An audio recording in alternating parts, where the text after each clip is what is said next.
নদীতে ডুবে যাওয়া পণ্যবাহী জাহাজ আগামী দিনে মাথা ব্যথার কারণ হয়ে দাঁড়াতে পারে প্রশাসনের কাছে। স্থানীয় সূত্রে জানা যায়, 2020 সালে একটি পণ্যবাহী জাহাজ মুড়িগঙ্গা নদীতে কচুবেড়িয়ার জেটি ঘাট থেকে বেশ কিছুটা দূরে ডুবে যায়। এরপর কেটে গিয়েছে দীর্ঘদিন, কিন্তু পণ্যবাহী জাহাজটি আজও মুড়িগঙ্গা নদী থেকে তোলার কোনো ব্যবস্থা করা হয়নি। আর সেই কারণেই কচুবেড়িয়ার ওই অঞ্চলের দিকে নতুন করে পলি জমতে শুরু করেছে। এ বিষয়ে সুন্দরবন উন্নয়ন মন্ত্রী বঙ্কিমচন্দ্র হাজরা বলেন, পণ্যবাহী জাহাজটি ডুবে যাওয়ার পর ওই জাহাজের নাবিকদের উদ্ধার করা হয়েছিল। উদ্ধার হওয়া নাবিকেরা দীর্ঘদিন ধরে সাগরেই ছিলেন।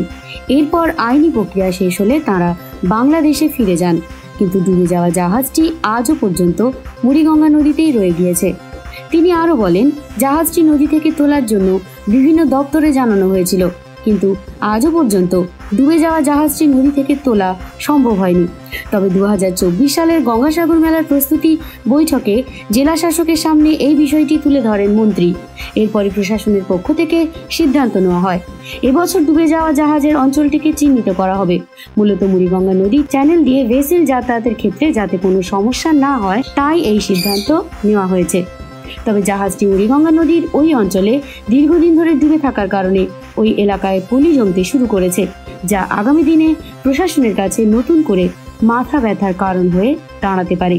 এ বিষয়ে সুন্দরবন উন্নয়ন মন্ত্রী জানিয়েছেন, এতদিন পর্যন্ত মুড়িগঙ্গা নদীর লট নম্বর 8 জেটি ঘাটের দিকে পলি জমত, কিন্তু কচুবেড়িয়া জেটি ঘাটের দিকে কোনো পলি জমত না। এই জাহাজটি ডুবে যাওয়ার পর থেকেই কচুবেড়িয়া জেটি ঘাটের দিকে নতুন করে পলি জমতে শুরু করেছে।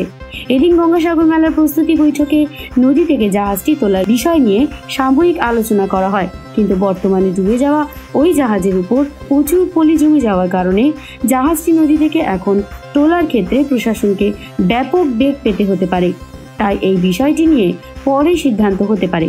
তবে মুড়িগঙ্গা নদী থেকে ডুবে যাওয়া জাহাজটি যদি না তোলা হয়, তাহলে আগামী দিনে প্রশাসনের কাছে এই বিষয়টি মাথা ব্যথার কারণ হতে পারে বলে এই বৈঠক থেকে স্পষ্ট হয়ে যায়।